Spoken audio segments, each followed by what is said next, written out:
What are we going to be talking about today, ladies and gentlemen? This is SO Chris 199 coming to you with a new hardcore and unfiltered video.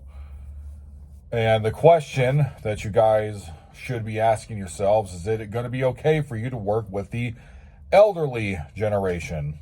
Is it okay for unarmed security to be working with baby boomers? And for me, personally, no. I really do not prefer it. I don't like it. I can't stand working with people that are a lot older than me. There's only been a very few amount of exceptions working with certain people in my security gigs that are like 30 to 40 years older than me, and I'm kind of older-ish myself, being someone in his mid-30s. So for the people out there that don't know, I've been doing security for 4.5 years at this point, and unarmed, okay? Never done armed, but I'm going to tell you guys about the third job I had in security today, and this is something that has been, I would say, something that was incredibly frustrating. So back during the time of COVID, I worked at this job for 4 months called Central Security, okay? That's not the actual name of the company, but that was what I was referring to it as because the security job, for some reason, actually didn't have a name. It was just the name of the complex.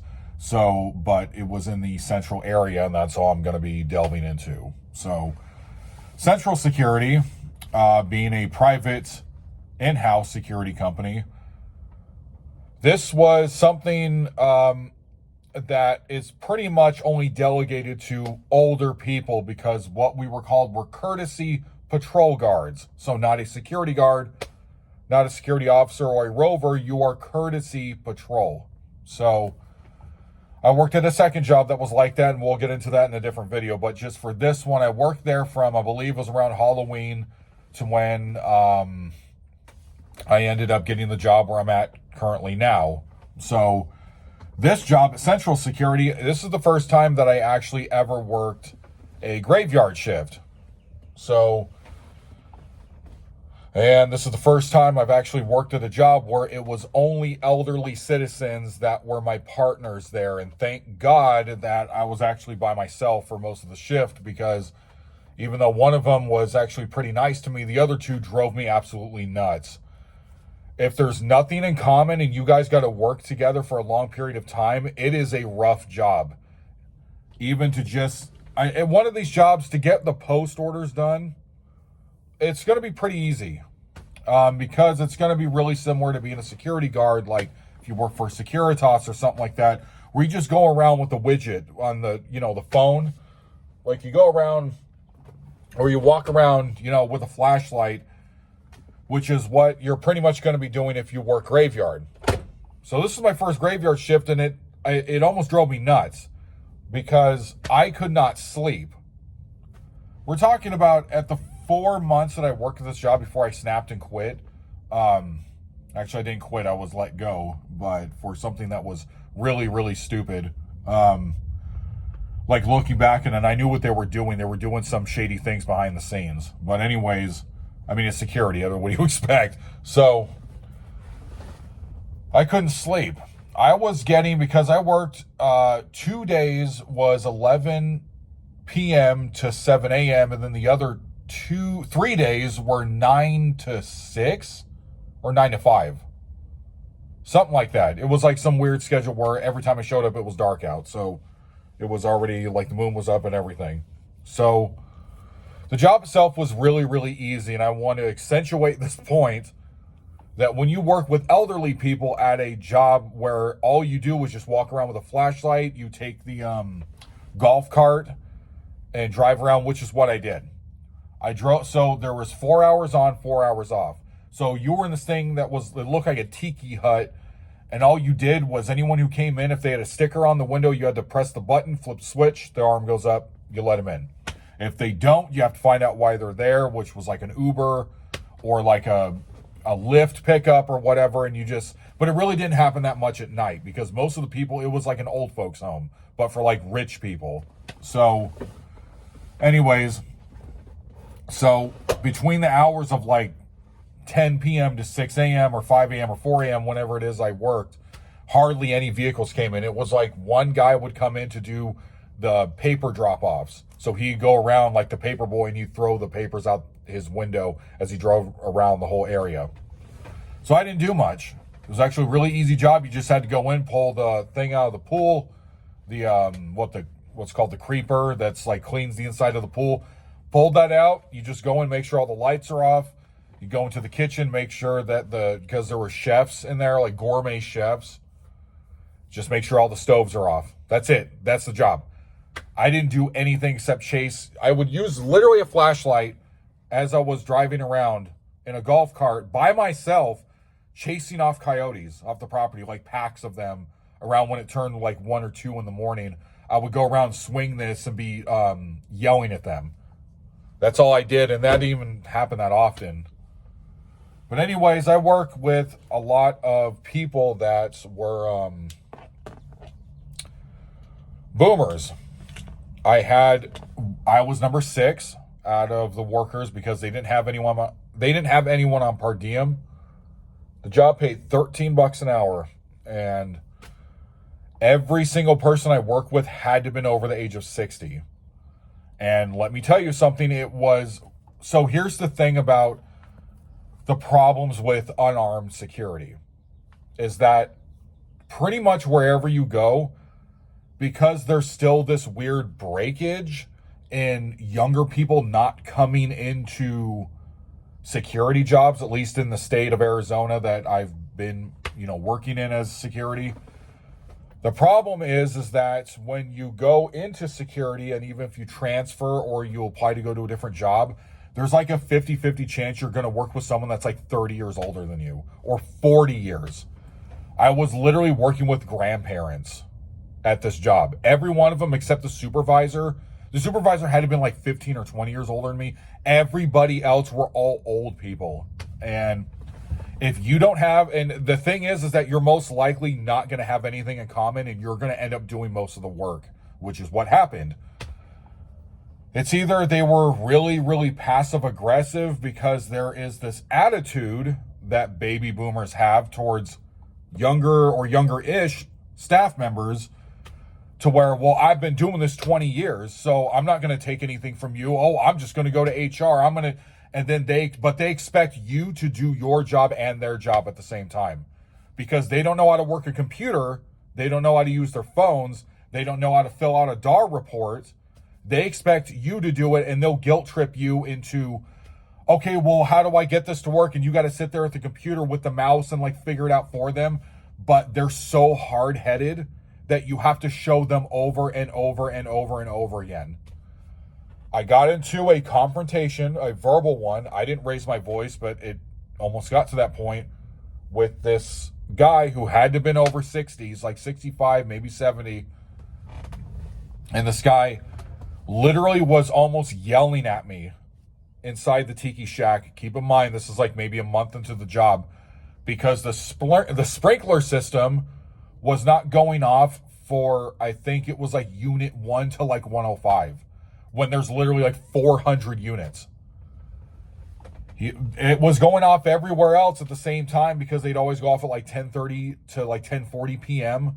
He was literally yelling at me that when I came back from using the golf cart for us to switch out, that I didn't let him know that we needed to call maintenance, but they were not on 24/7 on call. Maintenance was not on call there. They did the regular 9 to 5. So it was like, what exactly do you expect me to do? I didn't get loud. He was getting loud with me. I didn't get loud with him. I just kept saying, so if I see the sprinklers off, you want me to call them, but they can't come in. I don't understand. It's stuff like that.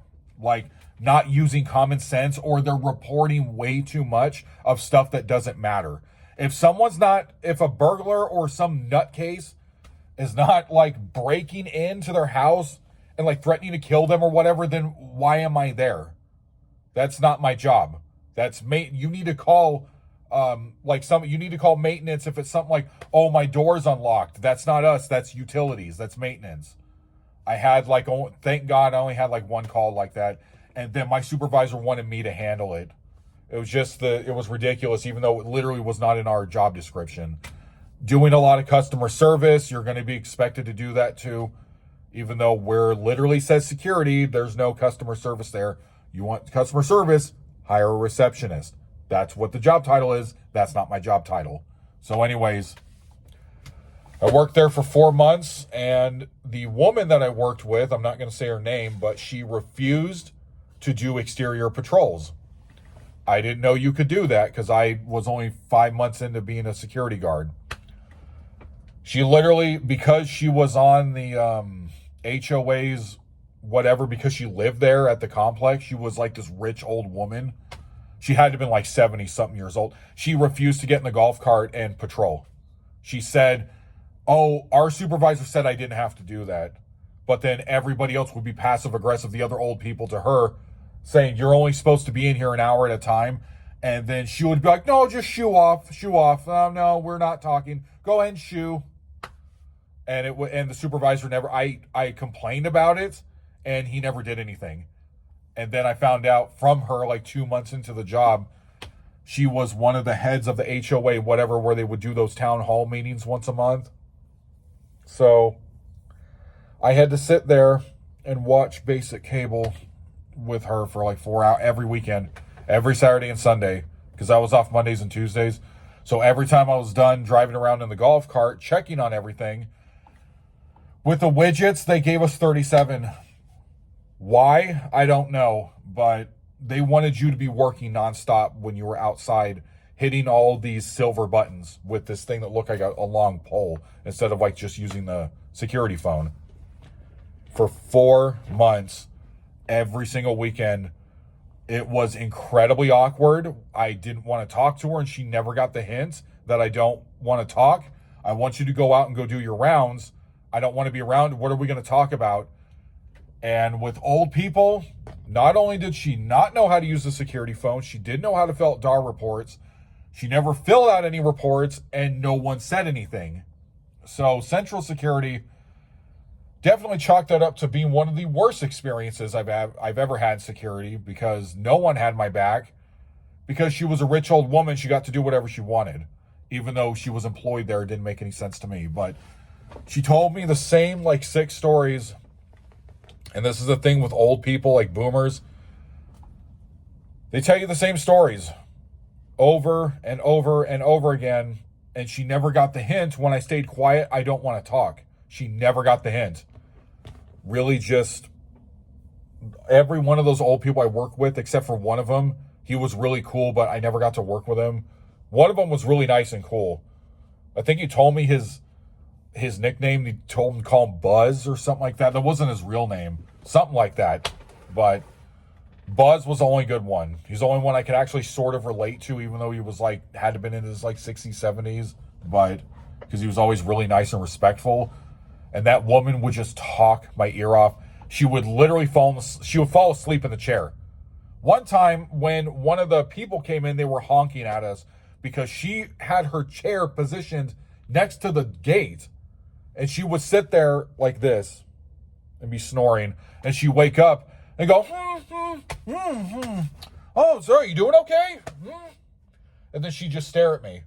And one time I just stuck my tongue out at her, like from that, I don't know, like that episode of South Park where Jesus brought on that guy from Gilligan's Island and they were kind of just staring at each other, and he went like that really quick. I did that to her once, and I was just busting out laughing when it was like 3 a.m, so I was like, oh, got to go back in the golf cart, and I was just laughing, but it was just so incredibly awkward. If you have nothing in common, it's going to make the job 2 times, 3 times worse.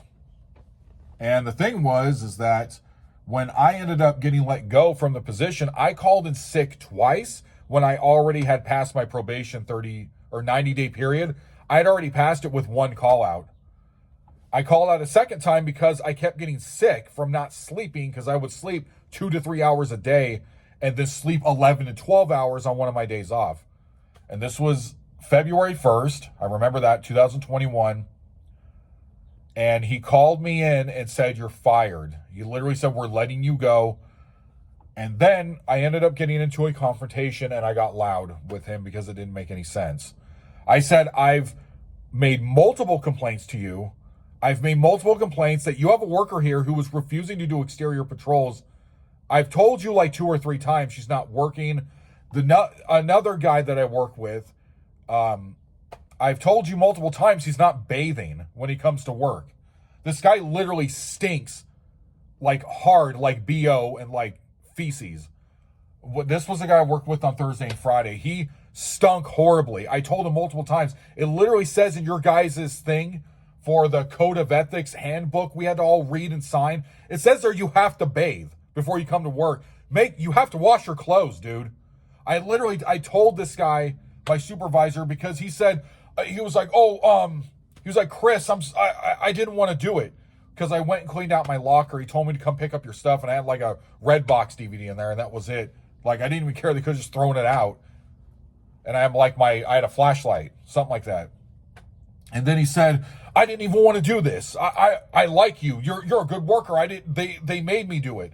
And I turned around and I yelled at him. They didn't make you do anything. You're the supervisor. You're lead. There's no lead here.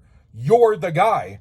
You chose to fire me. And then I found out about a week later that when I was talking to, I don't know who I was talking to that was working in the office like during days, is that they basically just used me for all of them to go on 2-week vacations. And then because it just happened to be 4 months in, when the last one, which was the old woman I worked with, she went on a 2-week, every one of them was on a 2-week vacation. So they kept having to put different times for our schedules, even though mine stayed the same. Other people had to come in at different times. And then when everyone's vacations were done, I got fired. And then they said the guy who was the last guy who worked with me, another young guy, same thing. He was there for 4 months. And then when they said they let him go, like the reason they gave me didn't make any sense. So it's just really, really shady dealings when you work in unarmed security. But you have to ask yourself, this is the lesson of today's video. Am I willing to do this, to work with old people? Because with me, it's been nothing but frustrating. I'd say 80%, not all the time, but 80% of the time, especially if you're getting low pay too, like what's the incentive to stay? Why are you going to come in on time and do a good job when there's other people that just refuse to do their jobs, but they're getting paid more than you when they get to stay because of seniority? So doesn't make any sense to me. But anyways, I'm at a job I love working at. So I love the job I'm at now. So anyways, boomers, try to stay away from them. And if they put you with them, try to get out of it and go to a different shift or just go to a different job. Dude, I've told everybody this, I would rather take a ghetto kid, 18 years old, just got the guard card, coming into work with a do-rag, coming in with a bulletproof vest with an attitude, that's willing to come with me to codes and is willing to actually walk around. I will take that kid any day over someone who's 60 and it's like, can you show me how like this works with the thing on the computer? I keep clicking on it. I don't know what to do. I don't know. They want me to do it, but I don't know.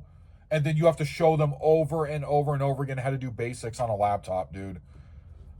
Nope. This is SO Sean 199. If you don't got to put up with it, then don't.